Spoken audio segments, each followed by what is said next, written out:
There is a huge debate amongst people whether arranged marriages are better or love marriages are better. The answer to that is not simple, but it definitely plays a role in determining how this relationship is going to progress. When we say arranged marriage, what exactly do you mean? If you mean that you have no say as a female or as a male, and your parents just decide this is the person you're getting married to, and you wait for them to come, and on the day everything is confirmed, the nikah is done, and suddenly you see your spouse, in that case we will tell you from a religious perspective, it is wrong. It doesn't work that way.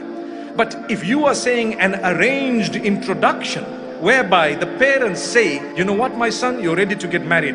I'd like to introduce you to such and such a person. Or one of my friends has a daughter and I'd like you to meet this person. That's called an arranged introduction.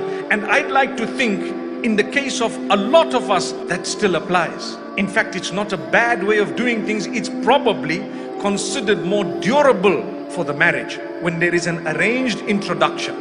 Once you're introduced, you meet, you must meet. You speak, you must speak. And not just once, until you are satisfied. This is the person. Yes, I was introduced by my father to a family who has a son, for example, or a daughter. And I found them to be absolutely amazing. Inshallah, we're getting married. And you find, how could you get married in such an arranged system? I tell you that's not wrong, because the meaning of the term arranged marriage differs from situation to situation.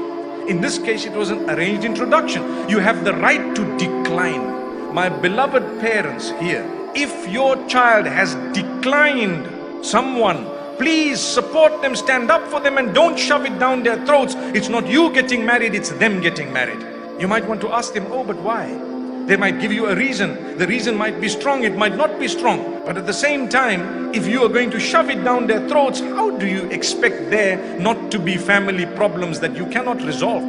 They come to you 30 years later and say, I never ever wanted to marry you, my father forced me. You go back to the father and grip him and say, look, what did you do, man? Subhanallah. That's what one would like to do, because it was criminal to force.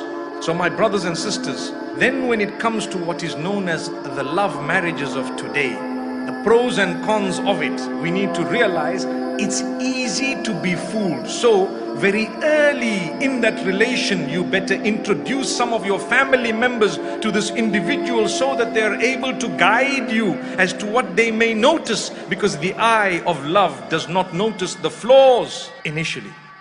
That initially is extremely important. The minute you get married, you start noticing all the flaws, mashallah. But I knew you for 8 years. Someone says, I went out with this guy for 8 years. You should have got married after the first 8 minutes, by the way. But I went out with this guy for 8 years. Everything happened. And so now when I got married, we just can't get along. Well, I tell you what, I'm a believer. I can tell you that the first 8 years, shaitan was just beautifying yourselves to each other. The minute you did the right thing, he did the opposite. That's why it's important. If you have met someone, my beloved elders, who are a little bit older perhaps, listen carefully to what I'm saying. Because some of us don't want to admit reality, and we don't want to do the right thing. If your child comes up to you and says to you, that I have come across someone, be it at work, be it at the university, be it somewhere. It's not something I encouraged, it happened. They went out. Our children have eyes, they have ears. They come across people, they see things. Let them be so close to you as a child that they will immediately tell you, today I met someone, and do you know what? I really feel that you need to help me because it's a potential spouse. I ask you a question, my beloved parents. Do you think your children would have the guts to come to you and say that? If the answer is no, please, we're living in a century and in an age where you need to have a relationship where they can come up to you and tell you exactly that. And how you react shouldn't be an outburst. I've already promised you to my sister's children. Relax, relax.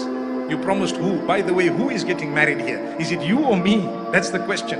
May Allah grant us ease. So you must be open to embracing what has come, because it's not prohibited. If it was totally prohibited, we would tell you no. But culturally, we feel like we don't want to do this simply because the shackles of culture have not yet left us. And cultures are brilliant, they are good. However, there are some parts of it that require, if I can term it, renovation. That's why we face so many family problems, because our children cannot communicate with us.